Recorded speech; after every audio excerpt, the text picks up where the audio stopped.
लग्नाची पेढी या मालिकेच्या आजच्या भागामध्ये आपण पाहणार आहोत. मधूला पुन्हा एकदा रत्नपारखी कुटुंबियांच्या घरी आणलेलं आहे.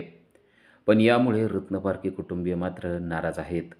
सिंधू तिला घेऊन आलेले पाहून राजश्री, रुक्मिणी आणि राघव हे मात्र नाराज झालेले आहेत. पण त्याच वेळेला विनू मात्र खुश झालेला आहे. माझी ममा परत एकदा घरी आलेली आहे याचा आनंद त्याच्या चेहऱ्यावर स्पष्टपणे दिसतोय. पण तो आनंद जास्त वेळ राहत नाही. कारण मधूला काहीतरी झालेलं आहे हे आता त्याच्या लक्षात आलेलं आहे. ती पहिल्यासारखी वागत नाहीये आणि पहिल्यासारखी बोलत नाहीये हे देखील त्याच्या लक्षात आलेलं असतं. माझ्या मामाला नक्की काय झालंय असा प्रश्न आता त्याने राघव आणि सिंधूला विचारलेला असतो. तेव्हा सिंधू म्हणते की काही झालेलं नाहीये. त्या जरा आजारी आहेत पण काही दिवसातच त्या बऱ्या होतील. तो विचारतो नक्की कोणता आजार झालेला आहे. पण खरं तर सिंधूलाही माहीत नाहीये की नक्की कोणता आजार झालेला आहे. त्यामुळं ते विनूला जरासं समजावून सांगतात आणि लवकरात लवकर तुझी मामा बरी होईल असा शब्द आता सिंधूने विनूला दिलेला असतो. पण विनूच्या मनामध्ये मात्र खूप काळजी वाटते. नक्की आपल्या मामाला काय झालं असेल, ती असं का करते असा प्रश्न त्याला पडलेला आहे. राघव देखील त्याला समजावून सांगतोय की अरे काही नाही आहे, ती जराशी आजारी आहे आणि तिच्या डोक्याला लागलं आहे ना, त्यामुळं तिला त्रास होत आहे, पण काहीच दिवसात ती बरी होईल असं राघवने देखील आता विनूला सांगितलेलं असतं. राघव आणि सिंधू विनूला सांगतायत पण खरं तर त्यांनाच प्रश्न पडला आहे की मधूला नक्की झालं आहे काय. तेव्हा राघव सिंधूला विचारतो तू डॉक्टरांना विचारलं आहेस का की नक्की हिला काय झालेलं आहे. तेव्हा सिंधू म्हणते की तिच्या डोक्याला मार लागलेला आहे एवढंच मला कळतंय. पण ती अशी लहान मुलासारखं का करते हे मात्र मला कळलेलं नाही आहे. राघव म्हणतो आत्ताच्या आत्ता डॉक्टरांना फोन लाव आणि त्यांना विचार की नक्की हिला काय झालेलं आहे. सिंधूने डॉक्टरांना फोन लावलेला आहे आणि डॉक्टरांनी तिकडून सांगितलं आहे की यांच्या काही ब्रेन सेल डेड झालेल्या आहेत. कारण मार हा खूप जबर होता आणि त्यामध्येच त्या सेल डेड झालेल्या आहेत आणि त्यामुळं त्या असं लहान मुलांसारखं वागू शकतात. त्यांना खूप व्यवस्थित सांभाळणं गरजेचं आहे. जर का त्यांचा सांभाळ नीट केला तर त्या पुन्हा एकदा व्यवस्थित बऱ्या होऊ शकतात, असं देखील डॉक्टरांनी सांगितलेलं असतं.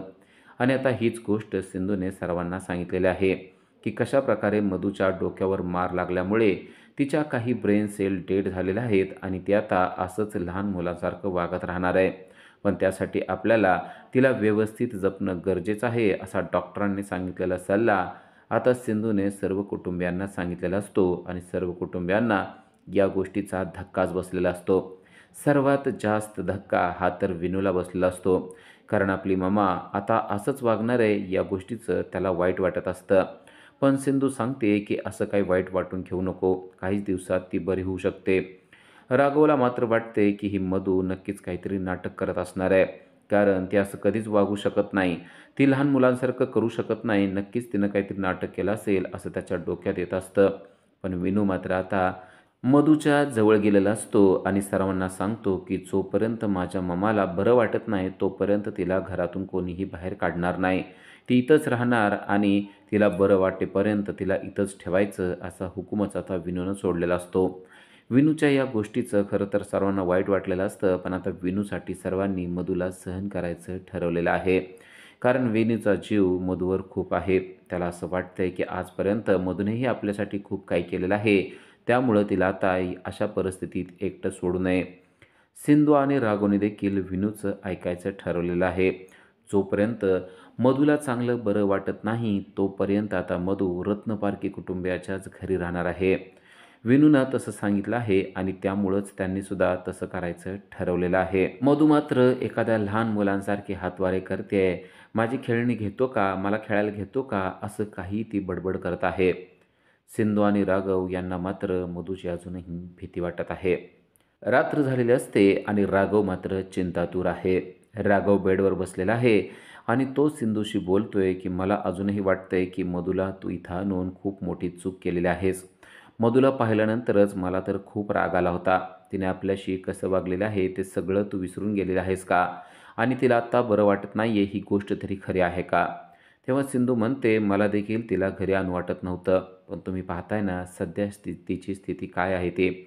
आणि डॉक्टरांनी सांगितलं आहे की तिच्या काही ब्रेन सेल ह्या डेड झालेल्या आहेत आणि ती अशीच लहान मुलांसारखी वागत राहणार आहे. खरं तर मला आता तिची दया येत आहे. जर का मी तिचं ऐकलं असतं तर तिची जेलमध्ये भांडणं झालीच नसती, तिच्या डोक्याला मार लागलाच नसता आणि ती व्यवस्थित राहिली असती.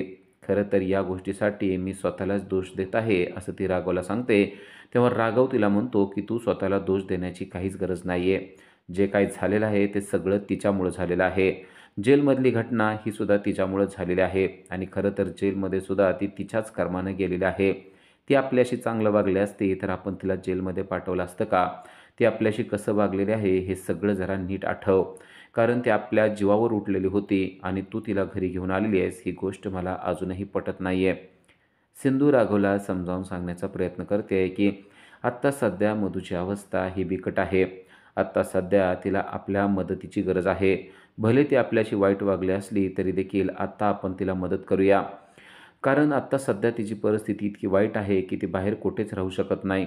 त्यामुळं आपण तिला मदत करूया. त्याचबरोबर आपल्या विनूचा तिच्यामध्ये जीव अडकलेला आहे ही गोष्ट तुम्हाला माहिती आहे. जर का आज आपण मधूशी वाईट वागलो तर विनू आपल्याशी कायमस्वरूपी वाईट वागेल. विनूला खूप वाईट वाटतंय या गोष्टीचं राघवला देखील वाईट वाटत असतं. मग राघव सिंधूला म्हणतो, विनूला चांगलं वाटण्यासाठी आपण काहीतरी प्लॅन केला पाहिजे. कारण सिंधूलासुद्धा विनूची खूप काळजी वाटत असते. कारण विनू हा मधूमध्ये गुंतत चाललेला आहे. त्याचबरोबर मधूची ती परिस्थिती पाहून विनूला खूप वाईट वाटतंय. आपण विनूसाठी काय करू शकतो असं सिंधू राघवला विचारते. तेव्हा राघव म्हणतो, आपण त्याला जबरदस्त सरप्राईज देऊया का? सिंधू म्हणते, कसलं सरप्राईज? तेव्हा राघव म्हणतो, त्याला असं एकदम छान वाटलं पाहिजे असं आपण त्याला सरप्राईज देऊया. सिंधू म्हणते, पण नक्की कसलं सरप्राईज दिलं तर त्याला छान वाटणार आहे? सिंधू मात्र अजूनही चिंतातूरच असते. राघव म्हणतो, सिंधू तू काहीच काळजी करू नको. मी ना त्याच्यासाठी जबरदस्त सरप्राईजचा प्लॅन करतो. सिंधू म्हणते, तुम्ही काय प्लॅन करणार आहात तो अगोदर माझ्याशी सांगा. तेव्हा राघवने एक प्लॅन सांगितला आहे. राघव म्हणतो, मी ना खोटा खोटा वाघ बनून येतो. वाघासारखे मोठे कॉस्ट्यूम घालून येतो आणि अचानक घरी येतो. त्यामुळे त्याला असं वाटेल की वाघ आलेला आहे आणि आपण त्याची चांगली गंमत करूया. त्याला मनसोक्त हसवूया.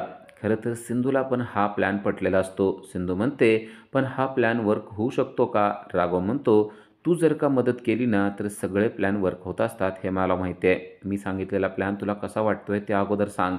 सिंधू म्हणते, ऐकता क्षणी तर चांगला वाटतोय पण व्यवस्थितपणे पार पडला पाहिजे. राघव म्हणतो, तू काहीच काळजी करू नको. कोणाला सुद्धा ओळखू येणार नाही अशा प्रकारे मी वाघ बनून येतो. पण तू हे आपलं सिक्रेट कोणाला सुद्धा सांगू नको. मी कॉस्ट्यूम घालून येणार आहे ही गोष्ट कोणाला देखील समजली नाही पाहिजे. मी अचानक घरी येणार आहे. जर का मी कुठे आहे असं विचारलं तर मी बाहेर कामात आहे असंच सर्वांना सांग आणि बघ मी अचानक कशी एंट्री घेतो ते. राघव आणि सिंधू यांनी एक जबरदस्त प्लॅन करून ठेवलेला आहे आणि त्यामुळं खरोखरच आता विनूच्या चेहऱ्यावर प्रचंड स्माईल येणार आहे. विनू आणि सावी यांना खूपच गंमत वाटणार आहे असा प्लॅन आता राघव आणि सिंधू यांनी करून ठेवलेला आहे. राघव वाघ बनून येणार आहे या गोष्टीनंच खरं तर सिंधूला हसू येत असतं.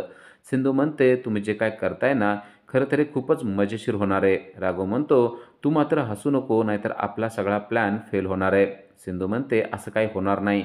तुम्ही छानपैकी प्लॅन केला आहे ना तर तो प्लॅन अगदी व्यवस्थितपणे सक्सेस होणार आहे आणि आपल्या मुलांना खूप सारी गंमत बघायला मिळणार आहे. सकाळ झालेली असते आणि आता रत्नपारखी कुटुंबियांच्या घरी सावी, विनू आणि मधू आपापसामध्ये खेळत असतात. मधू अगदी लहान मुलांसारखं सावी आणि विनू यांच्याबरोबर खेळत असते आणि त्यांना बोलत आणि खवळत देखील असते. पण त्याच वेळेस राजश्री आणि रुक्मिणी यांची मात्र करडी नजर मधूवर असते. मधू अचानकपणे आपल्या मुलांना त्रास देईल की काय असा संशय त्या दोघींना देखील येत असतो.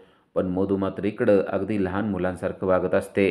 मी आता तुम्हाला माझी खेळणी देणारच नाही. माझ्या खेळणीला कोणी हातच लावू शकणार नाही असं मधू बोलत असते. तेव्हा सावी तिला म्हणते की मी तुला माझी खेळणी देईल. तरी देखील मधू म्हणते की मी मात्र तुला काही खेळणी देणार नाही. राजश्री आणि रुक्मिणी मात्र अगदी तिरक्या नजरेनं तिच्याकडं पाहत असतात. ही बाई इतकी डॅम्बिस आहे ना, अगदी दुटप्पी वागणारी आहे. तिचं नावच आहे मधू राणी. अशी डबल नावं असलेली माणसं ना दुटप्पी असतात असं रुक्मिणी राजश्रीला सांगत असते. तर इकडे मधू मात्र खूप बालिशपणा करत असते. माझ्याकडं खूप सारी खेळणे आहेत. मी कोणाला सुद्धा देणार नाही असं म्हणत असते. सावी तिला म्हणते की मी तुला माझी एक खेळणी देते. मग तुम्हाला माझी खेळणी देणार का? तेव्हा मधू म्हणते, तू मला किती जरी खेळणी दिलीस ना तरी मी मात्र तुला माझी खेळणी देणार नाही. कारण माझ्याकडं खूप सारी खेळणी आहे आणि मला ती कोणाला सुद्धा देऊ वाटत नाहीत आणि माझ्या खेळणीला कोणी हात लावायचा नाही बरं का, असा दम देखील ती देत असते. सावी तिला स्वतःजवळची एक खेळणी देते. तरी देखील मधू म्हणते, "आहा, मी माझ्या खेळणीला हात लावूच देणार नाही, कोणाला काहीच देणार नाही." असं म्हणून ती एकदम लहान मुलांसारखं बालिशपणा करून त्या दोघांशी बोलत असते. पण राजश्री आणि रुक्मिणीला मात्र तिच्यावर अजूनही शंकाच येत असते. त्या म्हणत असतात, "ही बाई अचानक कधी रूप बदलेल आणि हिचा रौद्र रूप कधी आपल्याला दाखवेल ना, काही सांगता येत नाही. आपल्या मुलांवर आपल्याला बारीक नजर ठेवणं गरजेचं आहे. कारण हिची ही नाटकं जास्त दिवस चालणार नाहीत, आपल्याला माहीत आहे. त्यामुळं मला तर हिला घरात आणलंय ना, तेव्हापासूनच भीती वाटायला लागली आहे." असं त्या दोघींची चर्चा चालू असते. पण मधू आता इथं चिडलेली असते आणि सावी आणि विनूला ती खवळत असते. तेव्हा राजश्री तिच्या अंगावर जाते आणि म्हणते, "आमच्या मुलांना अजिबात खवळायचं नाही, कळतं ना तुला? आणि तू काय वागतेस ते आम्हाला कळत नाही असं तुला वाटतं का?" असं म्हणून ती मधूच्या अक्षरशः अंगावर जात असते. त्याचबरोबर सावी आणि विनूला सांगते, की "तुम्ही ना हिच्याबरोबर खेळतच जाऊ नका. तुम्हाला कळत नाही ही काय आहे ते." तर मधूला ती खूप वाईट बोलत असते आणि म्हणत असते, "तो आमच्या मुलांशी खेळण्याची काही गरज नाही." तेव्हा मधू पण चिडते आणि म्हणते, "मी यांच्याबरोबरच खेळणार आहे. इथं दुसरी कुठं लहान मुलं आहेत का? मग मी काय तुमच्याबरोबर खेळू का?" असं म्हणून ती बालिशपणानं काहीही बोलत असते. मग मात्र रुक्मिणी चिडते आणि तिच्या अंगावर जाते. तेव्हा मधू म्हणते, "मारणार आहे मला? मारा, मारा. पण लक्षात ठेवा, मला जर का मारलं ना, तर देवबाप्पा तुमचा कान कापणार आहे." मधूचे असले बोलणे ऐकल्यावर खरं तर रुक्मिणीला कळत नसतं, की हिला मारावं, रागवावं का हिच्याविषयी दया निर्माण करावी. कारण मधू एकदम लहान मुलांसारखं वागत असते, चिडल्यासारखं दाखवत असते, पण तिच्यामधला बालिशपणा मात्र जात नसतो, हे तिच्या बोलण्यातून आणि वागण्यातून स्पष्टपणे दिसत असतं. तेव्हा रुक्मिणी तिला म्हणते, की "आत्ताच्या आत्ता खाली बसायचं आणि ह्या मुलांबरोबर शांतपणे खेळायचं. माझ्या सावी आणि विनू यांच्यावर अजिबात हात उचलायचा नाही." असा दमच आता रुक्मिणीने तिला दिलेला असतो. तेव्हा मधू चिडते आणि म्हणते, "मला यांच्याबरोबर खेळायचंच नाही." असं म्हणून ती आतमध्ये निघून जाते आणि ती चालत चालत तळघरात गेलेली आहे, की जिथं सर्व काही वस्तू अस्ताव्यस्त पडलेल्या असतात. ती आतमध्ये जाते आणि कुठल्या ह्याच्यात काय ठेवलेलं आहे असं उगाचच चाचपत असते. खरं तर त्या खोलीमध्ये खूप अंधार असतो आणि चाचपत चाचपत जात असताना तिला एक भांडं दिसतं, एक डबा दिसतो आणि त्या डब्यामध्ये मधूने हात घातलेला आहे. मधूने त्यामध्ये हात घातल्याबरोबर तिला एक गोष्ट सापडलेली आहे आणि ती गोष्ट म्हणजे रिव्हॉल्वर. मधूच्या हाती आता रिव्हॉल्वर लागलेले असते. मधू ती रिव्हॉल्वर पाहते आणि "माझं खेळणं इथं कुणी आणून ठेवलंय?" असं बडबड करायला लागते आणि आता ती रिव्हॉल्वर घेऊन ती बाहेर आलेली आहे. तीच रिव्हॉल्वर त्याने सावी आणि विनू यांच्यावर रोखलेली आहे. तेव्हा सावी आणि विनू एकदम घाबरून जातात. कारण आपल्या घरामध्ये रिव्हॉल्वर आली कुठून असा प्रश्न त्यांना पडलेला आहे. पण मधू मात्र त्यांना म्हणते, "हे बघा माझं खेळणं." राजश्री आणि रुक्मिणी जेव्हा ते खेळणं पाहतात, तेव्हा त्यांच्या तर पायाखालची जमीनच सरकते. कारण मधूने आता डायरेक्ट सावी आणि विनू यांच्यावरती रिव्हॉल्वर रोखून धरलेले असते आणि "मारू, मारू तुम्हाला? एक गोळी मारू का?" असं ती म्हणत असते. राजश्री आणि रुक्मिणी घामाघूम झालेल्या आहेत, कारण मधूच्या हातात रिव्हॉल्वर लागलेले आहे. तीच रिव्हॉल्वर आता तिने राजश्रीवर देखील रोखून धरलेली असते. "तुम्ही मला खूप खवळता ना, तुम्ही मला खूप मारता ना, आता तुमचं काही खरं नाही आहे." असं ती राजश्रीला म्हणत असते. तेव्हा राजश्रीला समजतं, की आता एक गोळी आपल्या छाताडात मारल्याशिवाय ही बाई काही शांत बसणार नाही. तेव्हा ती मधूला समजून सांगायला लागते, "अरे बाळा, ही बंदूक आहे, यातून गोळी येत असते. जर का लागलं तर माणूस मरत असतं." असं तिला समजावून सांगत असते. पण मधूला मात्र त्या गोष्टी काहीच समजत नसतात, असंच ती दाखवत असते. तेव्हा ती अगदी राजश्रीच्या आणि रुक्मिणीच्या अंगावर जाऊन जाऊन त्यांच्यावर बंदूक धरत असते. तेवढ्यात राजश्रीने सिंधूला बोलवलेलं आहे आणि सिंधू मधूला धरण्याचा प्रयत्न करते. सिंधू मधूला सांगण्याचा प्रयत्न करते, की ती खेळणी नाही आहे, तर ती बंदूक आहे आणि त्यामुळं काही होऊ शकतं. तेव्हा मधूने आता ती बंदूक सिंधूवरच रोखून धरलेली आहे आणि ती सिंधूला म्हणते, की "माझ्या खेळण्याला कोणीसुद्धा हात लावायचा नाही." सिंधू तिला सांगते, की "जर का तू हे खेळणं मला दिलं, तर मी तुला दुसरं खेळणं देईल." मधू म्हणते, तुम्ही जरी मला दुसरं खेळणं दिलं, तरीसुद्धा हे खेळणं मी तुम्हाला देणार नाही आहे. कारण हे खेळणं माझं आहे आणि जर का हे माझं खेळणं कोणी घेण्याचा प्रयत्न केला, तर त्याचं काही खरं नाही आहे." सिंधूसुद्धा आता घाबरून गेलेली असते. कारण मधू कोणत्याही क्षणी चाप ओढून गोळी चालवेल अशी भीती तिला देखील वाटत असते. आता मधूला नीट समजावून सांगणं गरजेचं असतं. तेव्हा सिंधू म्हणते, "तुला केक खायचा आहे ना? मी तुला केक देऊ शकते, जर का तू हे खेळणं मला दिलंस तर." मधू म्हणते, "मला केक पण खायचा आहे, पण हे मात्र खेळणं मी तुम्हाला देणार नाही." आता सिंधूला काय बोलावं तेच कळत नसतं. तेव्हा सिंधूला अजून एक युक्ती सुचते आणि ती विनू आणि सावीला म्हणते, "विनू आणि सावी, तुम्हाला माझ्याबरोबर केक करायचा आहे का?" ते दोघंही म्हणतात, "हो, आम्हाला तुझ्याबरोबर केक करायचा आहे." तेव्हा मधू म्हणते, "मला पण तुमच्याबरोबर केक करायचा आहे. चला आत्ताच्या आत्ता घेऊन तिकडं." तेव्हा सिंधू म्हणते, "मी तुला घेऊन जाते, पण या खेळण्यासहित तू स्वयंपाकघरामध्ये यायचं नाही. हे खेळणं इथंच ठेवायचं किंवा ते खेळणं माझ्याकडे दिलं तरच मी तुला केक करायला नेणार आहे. नाहीतर मी तुला केक करायला नेणारही नाही आणि मी तुला छान छान केक देणारही नाही." विनू आणि सावीसुद्धा घाबरून गेलेले असतात. कारण मधूकडे रिव्हॉल्वर आहे आणि ती ओरिजिनल रिव्हॉल्वर आहे. जर का तिने चुकूनही एखादी गोळी झाडली तर एखाद्या व्यक्तीचा जीव जाऊ शकतो. तरी देखील मधू काहीच ऐकत नाहीये. मधू म्हणते की मी माझं खेळणं कोणालाच देणार नाही. तेव्हा सिंधू म्हणते, "नसलं द्यायचं तर नको देऊ, पण आता मी तुला केक करायला घेऊनच जाणार नाही. मी विनू आणि सावी यांनाच केक करायला घेऊन जाणार आणि त्यांनाच केक खायला देणार." तेव्हा मात्र मधू म्हणते, "नाही, मग मी तुम्हाला हे खेळणं देऊन टाकते. मग तुम्ही मला केक करायला नेणार का?" सिंधू म्हणते, "जर का तू दिलंस तरच मी तुला घेऊन जाणार आहे." आता मधूला तिने बरोबर पटवून दिलेलं असतं. मधू म्हणते, "ठीक आहे, मग हे खेळणं तुम्हालाच राहू द्या. मला तर बाबा केक खायचा आहे." असं बोलून आता मधूने ती रिव्हॉल्वर सिंधूच्या हाती दिलेली असते आणि सिंधूने गोड बोलून ती रिव्हॉल्वर काढून घेतलेली असते. पण सिंधू, राजश्री आणि रुक्मिणी यांना मात्र मोठा धक्का बसलेला आहे. त्या बेडरूममध्ये आलेल्या असतात आणि विचार करत असतात की नक्की ही रिव्हॉल्वर मधूकडं आली कुठून. तेव्हा राजश्री आणि रुक्मिणी म्हणतात, "ही रिव्हॉल्वर तिचीच असणार आहे आणि तिनेच लपवून ठेवलेली असणार आहे आणि तिने ती आज अचानक काढलेली आहे." सिंधू म्हणते, "जर का तिनं अचानक काढायची असते तर आपल्याकडं ती रिव्हॉल्वर दिलीच नसती. ती कशाला इथं लपवून ठेवणार आहे?" राजश्री आणि रुक्मिणी यांना पण ही गोष्ट खरी वाटते. जर का ती रिव्हॉल्वर मधूचीच असती तर तिने ती रिव्हॉल्वर आपल्याला दिलीच नसती. मग ही रिव्हॉल्वर आहे कोणाची? रुक्मिणी म्हणते, "मला असं वाटतंय की ही रिव्हॉल्वर राघवची असणार आहे." पण त्याच वेळेला त्यांची कामवाली मात्र पाठीमागून हे सर्व काही ऐकत असते. खरं तर ती रिव्हॉल्वर तिचीच आहे आणि तिनेच ती लपवून ठेवलेली असते आणि आता ती सिंधूच्या हाती लागल्यामुळे तिला मात्र भलतीच काळजी वाटत असते. तिला माहीत असतं की या घरामध्ये सिंधू खूप हुशार आहे. जर का ती या गोष्टीच्या मुळापर्यंत गेली तर नक्कीच आपण यामध्ये दोषी सापडू शकतो. राजश्री आणि रुक्मिणी मात्र सिंधूला म्हणतात की तू आत्ताच्या आत्ता राघवला फोन कर आणि त्याला विचार की ही रिव्हॉल्वर कोणाची आहे. शक्यतो ही रिव्हॉल्वर त्याचीसुद्धा नसणार आहे, असंच त्यांचं मत असतं. तेव्हा सिंधू म्हणते की मी लगेच फोन लावते, असं म्हणून सिंधूने राघवला फोन लावलेला असतो. राघव मात्र बिझी असतो. राघवने फोन उचललेला नसतो. सिंधूला काळजी वाटत आहे. नक्की ही रिव्हॉल्वर असेल कोणाची असा प्रश्न तिला पडलेला आहे आणि राजश्री आणि रुक्मिणी यांना देखील तोच प्रश्न पडलेला आहे. फोन उचलत नाही असं सिंधू त्या दोघींनाही सांगते. पण अजून प्रश्न तसाच आहे की ही रिव्हॉल्वर आहे कोणाची? पण पाठीमागून ती व्यक्ती मात्र त्या रिव्हॉल्वरकडे पाहत आहे आणि ती रिव्हॉल्वर सिंधूच्या हाती लागल्यामुळे तिला मात्र भलताच पश्चाताप होत आहे. आणि तेवढ्यात बाहेर एक व्यक्ती आलेला आहे, ज्याच्या हातामध्ये मोठी सामानाची पिशवी आहे.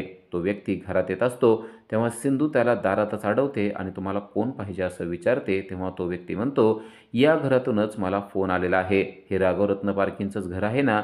सिंधू म्हणते, "हो, कशाबद्दल तुम्हाला फोन आला होता?" तेव्हा तो व्यक्ती सांगतो की "अहो, मी प्लंबर आहे आणि तुमच्या घरातले नळ दुरुस्त करायचे आहेत त्यासाठी आलेलो आहे." सिंधू म्हणते, "असा फोन आमच्या घरातून तुम्हाला कोणीही केलेला नाही आहे. त्यामुळं तुम्ही गेलात तरी चालेल." पण तो व्यक्ती म्हणतो, "अहो, तुमच्याच घरातून फोन आलेला आहे. तेवढे 4 पैसे मला मिळाले असते म्हणून मी लगेच आलो होतो." सिंधू म्हणते, "हे जरी खरं असलं तरी मी मात्र किंवा आमच्या घरातल्या कोणीच तुम्हाला फोन केलेला नाही आहे." तेव्हा ती मोलकरीण धावत पळत येते आणि म्हणते, "अहो, याला मीच फोन केलेला आहे. अतिशय विश्वासातला हा माणूस आहे. तुम्ही काहीच काळजी करू नका.